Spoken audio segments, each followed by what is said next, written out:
one of the biggest military drills happening right now between NATO and the United States right on Russia's border. This is the biggest military game in 20 years happening right now. Of course, on the eve of Donald Trump threatening and talking about withdrawing from the INF treaty, the, of course, nuclear weapons treaty that the United States had with Russia. All the while, Russia is saying that they're preparing for war, and China making a very similar statement, all within just days of each other. And of course, those are all very big progress that we want to talk about in this next news segment. And a lot of the bigger geopolitical picture has been pretty much characterized as two major forces going against each other. One of them is, of course, Syria, Iran, Russia, and China. And on the complete other side, we, of course, have the United States, NATO, Israel, and Saudi Arabia. These, to me, are the two major forces that have a huge potential for conflict with each other. Why? Because there's already a lot of conflict with them. And, of course, power, resources, influence is extremely important and has been battled between these forces on so many different levels, on so many different ways, whether it's through electronically, whether it's through artificial intelligence, whether it's through hacking, or whether it's through actual hand-to-hand combat, military warfare, and even space warfare, which people are actively talking about. So this is something that I wanted to address, and the alliance with the United States, Israel, NATO, and Saudi Arabia has been shaken up just a little bit, especially with what has been happening with Saudi Arabia, that does hold a lot of global economic power, being the number one oil producer in the world. And we have seen China, Russia, as well as even Israel come to the defense of Saudi Arabia and even offer to cooperate more with Saudi Arabia, while we have seen criticism from the United States all suddenly right now calling for peace inside of Yemen. Now, this is a very contradicting story, because this was an actual issue that I debated Mike Cernovich on when Mike Cernovich said that he loved foreign policy. I disagree with Mike Cernovich in the video that we released on our YouTube channel recently.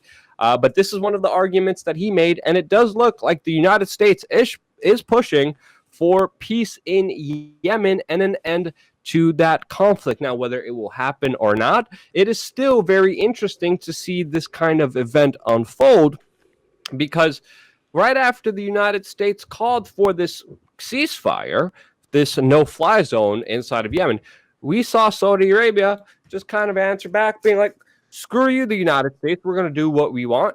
And just after 2 days after those announcements, they bombed the living crap out of Yemen and continued the atrocities that they have been previously committing with the United States as a part of the U.S. Saudi-led coalition. And, the United States pretty much publicly called for the ceasefire in Yemen, but at the same time, they just sent more military bombs into Syria, where they just killed 14 civilians. This is reported by the Middle East Eye, which just came out a few moments ago, actually yesterday. So it just shows you the United States says one thing publicly, but at the same time, pretty much commits the same kind of atrocities as the countries that they're now supposedly criticizing, which is, again, all done in public, because there's bigger games here and there's bigger motives here. As we know, Saudi Arabia has been facing a lot of criticism because they assassinated Khashoggi, a journalist who I believe, and many other experts believe, was connected to an intelligence organization. And we found out this week that, according to Turkish officials, his body was dissolved in acid after he went to the Saudi embassy and was assassinated there for being a critic of the regime. What's interesting about this is that Saudi Arabia is now changing its story for now the 5th time and agreeing that this assassination was premeditated, which is very interesting, because Saudi Arabia, as soon as this journalist went missing in its consulate in Turkey, said they actually had no knowledge about what was happening there. Then they said that this columnist supposedly got in a fight and came off with about 10 different versions of the story, but it looks like now they're finally coming clean and are saying that Saudi Arabia did premeditatedly assassinate and kill this journalist who was connected to, of course, intelligence agencies, who was connected to Erdogan in Turkey. And they murdered him, which was a clear violation of international law, which they have been highly critical of. Even Israel broke their silence and said that Khashoggi, this journalist's murder, was horrendous. But again, we saw this direct repositioning with right after that Netanyahu saying, but Iran is the bigger problem. You're seeing the priorities here. We're seeing a little shakeup in the alliance, but again, this alliance between Israel, Saudi Arabia, the United States, NATO won't be shifted. And you see the duplicitous manners of which they approach these kinds of situations and their bigger goals to strike against each other, violating, of course, all human rights and everything that has dignity. And we have seen Netanyahu and Israel openly defend Saudi Arabia, which is no surprise for anyone here, especially if you've been watching this YouTube channel, because we've been calling out this Saudi-Israel alliance that has been going on for a very long time. That is an extremely sinister alliance that is up to no good and has been committing atrocities inside of Syria. What was also interesting this week is we saw these tensions kind of rise with even Saudi Arabia talking about how furious they were with the Washington Post's coverage of their country, to the point where even some Saudi officials were calling for the boycott of Amazon. And of course, Amazon is doing a lot of contracts with the CIA, with the U.S. Pentagon, also owns the Washington Post, also owns Whole Foods, is a major industry controlled by, of course, Jeff Bezos. And Saudi Arabia is furious that Jeff Bezos and the Washington Post even dare to criticize them, which is just absolutely shocking, which shows you the discontent and the disharmonious relationship that is still kind of figuring itself out with, of course, more conflicts being pushed for with these alliances. They can't even get their story straight. They can't even work out their differences, but they're still pushing for a bigger conflict with Iran. Meanwhile, the United States is still in over 18 years now. 18 years still in the conflict in Afghanistan, which yesterday a top military commander came out and said that this war is clearly not winnable. And it hasn't been winnable. And the whole fact of it is the United States never wanted to win in that war. There is no winning. There's only control and dominance and establishing your military bases to be in there forever for global hegemony, which, of course, the world powers are all after. And it's absolutely dumb to push for this, because going through a military conflict, through war and aggression, is going to push more people away. Because when they see something unjust happening to the tune of murder, to the tune of bombings and assassinations, this, of course, will worry, panic your opposition, but also push away a lot of close allies. And we have even seen a mayor of a Utah city just killed in Afghanistan today as we're making this video. The news broke here. And it's absolutely ridiculous to have our men and women of this country still dying over there for absolutely no reason, and being absolutely lied about it. The media is not telling you the truth about the Afghanistan war. The politicians aren't telling you the truth about the Afghanistan war.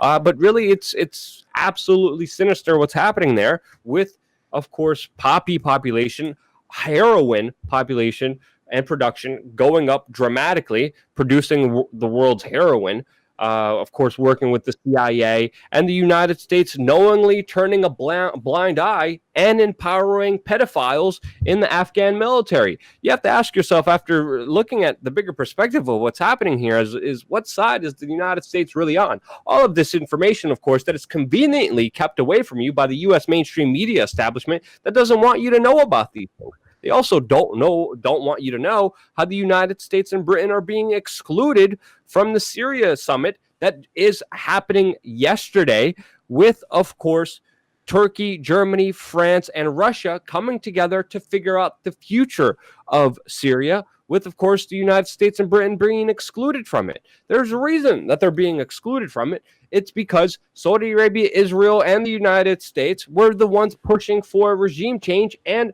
radicalized the global jihadists in that region. Meanwhile, they're allowing pedophiles in Afghanistan and running the drugs all throughout this entire world, the heroin more specifically. And as that's happening and people around the world are waking up to that, except for the actual people in our country, because we're not privy to that information, that our taxes are actually being used towards that. As we're seeing that, we're seeing more propaganda for a bigger push against Iran. As we're seeing the United States even threaten SWIFT with sanctions if they don't cut off Iran. And it's important to note here that there's more talks of sanctions, more talks of economic warfare by the United States against Iran. And of course, the United States is pushing this economic warfare on them.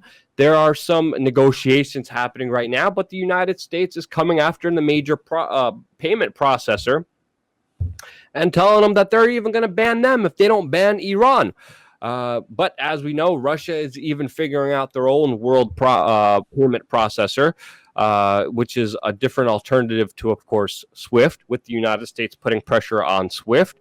And what we have to understand here is now the former CIA director and now current Secretary of State, Mike Pompeo, is putting China and Russia on notice over, of course, Iran, because of this economic warfare that they're starting, that they don't want Russia and China interfering with. They don't want Russia and China to be closely allied with Iran, but they don't understand that their own aggressive actions are putting them close together. Iran, that is watching the geopolitical situation unfold all throughout the Middle East that they're in, is seeing this, and that's why they're cozying up with Russia and China, and that's why a lot of these sanctions that the United States wants to put on them would be usurped with, of course, their oil that they want to give out there to their countries. And of course, they're not going to participate, and it's only going to get them against the U.S. with their aggressive moves, with their aggressive push towards a bigger conflict and a bigger war. And that's why we're seeing Zero Hedge report recently that Moscow initiates de-dollarization, with India now paying for S-400 systems in rubles. Of course, usurping the U.S. petrodollar, pushing India away from the United States and towards Russia and other people who are against the U.S. petrodollar. And this is only going to become more systemic with how aggressive the United States becomes. And we have to understand there is a profound global power shift happening right now, and it is happening with the United States shooting itself in the foot, creating more conflicts for supposedly more control. But that control is ultimately going to be what is going to turn the world against the United States and bring down the U.S. petrodollar and bring alliances against it that will threaten the diplomatic relationship and the current state of affairs that we have now. So to me, these Iranian economic sanctions, economic warfare, this push for a bigger Iranian war is a huge blunder by the United States, especially with the current blunders that are still unfolding in Syria, in Afghanistan, in Libya, that have proved to be absolutely ineffective and are leading down a trajectory of failure, de-dollarization, and a disharmonious human relationship to the world powers that exist on this very planet that we live on.